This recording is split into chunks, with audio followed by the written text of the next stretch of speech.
Leslie Smith, and I'm president of the Pacific Northwest Basketball Officials Association. And we're here training at the PNBOA Academy. We're here to train officials in our association to be the best officials in the Pacific Northwest. So let's get started.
very conscious of is when the shot goes up, everybody's moving.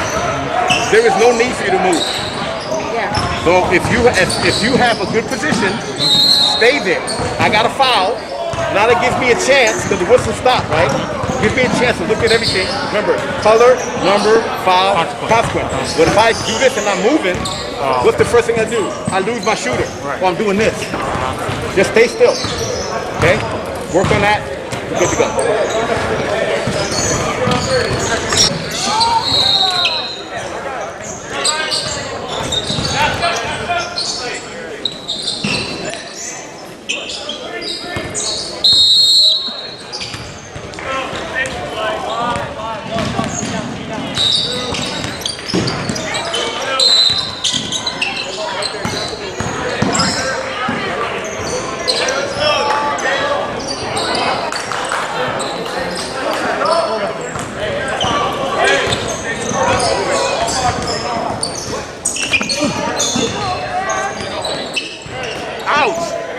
You gotta teach them, gotta watch your cameraman.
Hey, Matt.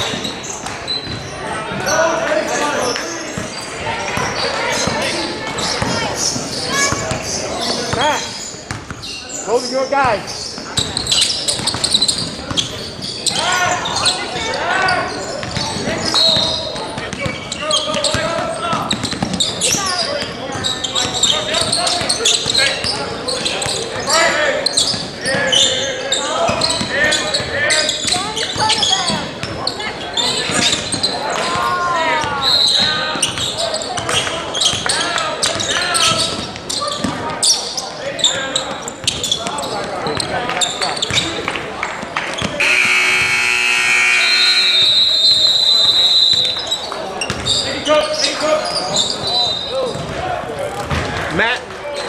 Matt and Matt, right? Or you just call him Matthew and then Matt. Okay. Make it easier, well, Matthew.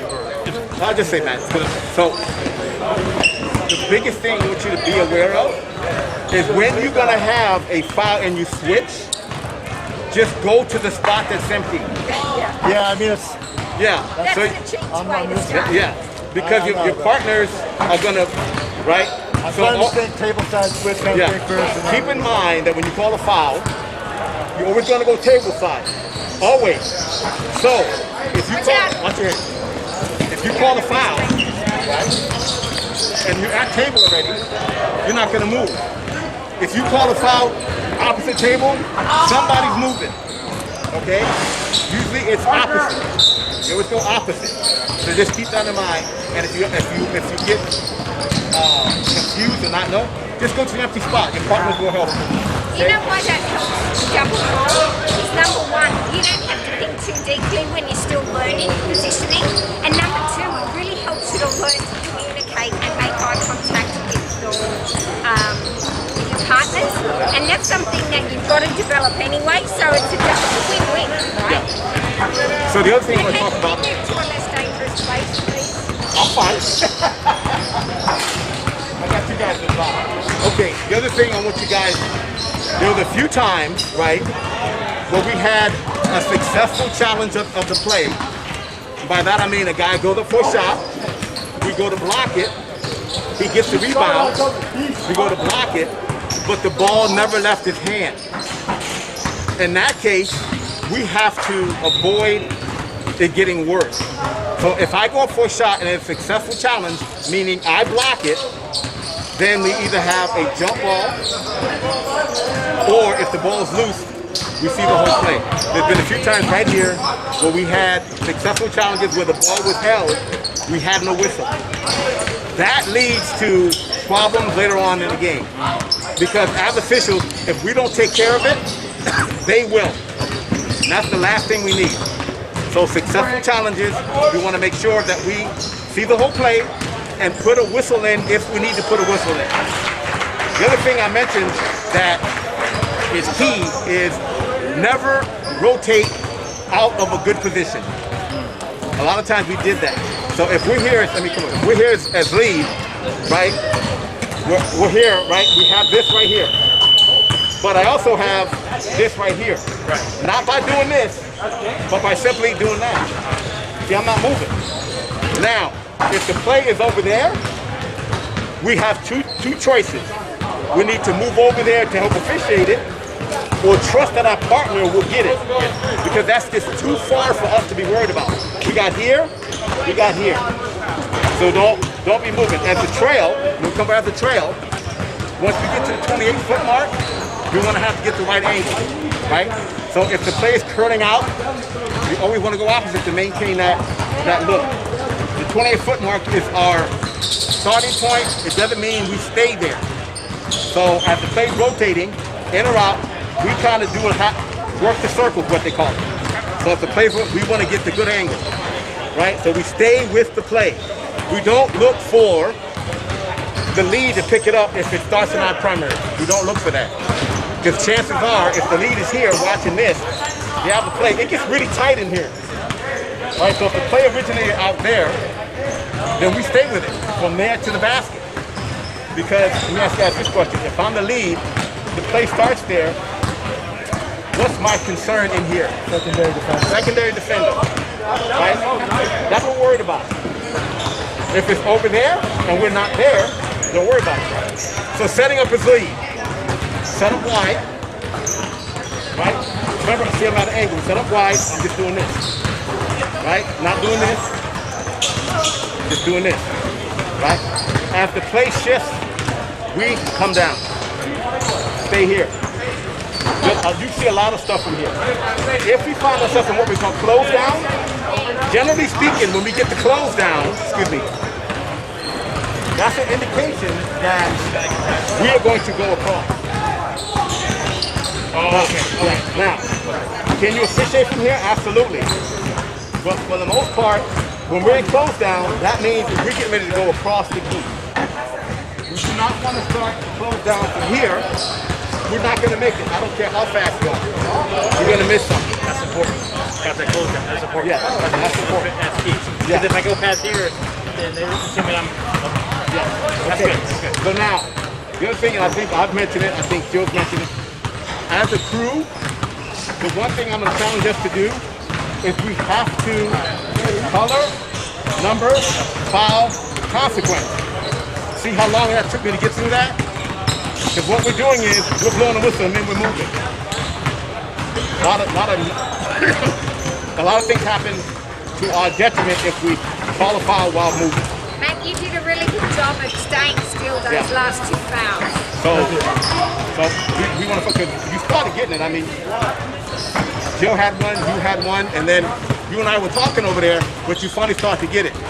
What I want us to do is have it become second nature. I don't even think about it. It just happens naturally. Because it's key. If we don't have good communication as a crew, then things happen where the ball's put in play while we're calling a foul. Or our partner's talking to the coach, the next thing you know, the ball's running down the court. Going down the court. So just take your time. Once that whistle blows, everything stops. Everything stops. Question.